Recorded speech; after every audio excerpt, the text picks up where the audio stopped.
The first step is to save your wallpaper to files.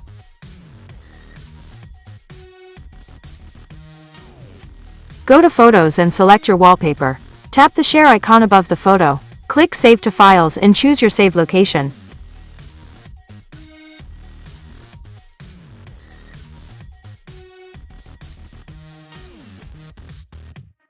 The second step is to create a focus.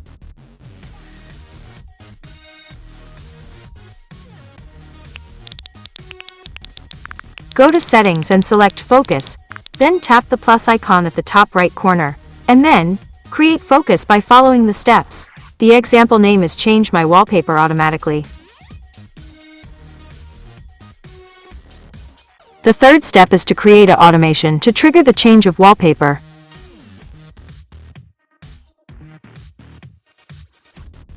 Go to Shortcuts app and create an automation. Choose the focus and enter the shortcut commands. The first command is Select Files command and choose the image file. Then, search for Set Wallpaper command and choose the magic variable files. Remember to disable preview to make it works properly.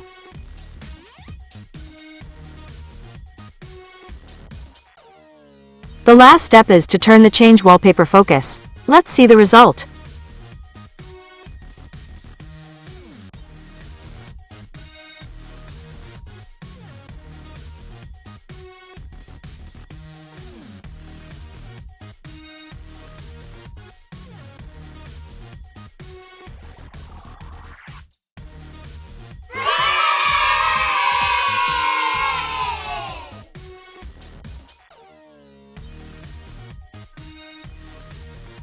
Please subscribe to get our latest updates.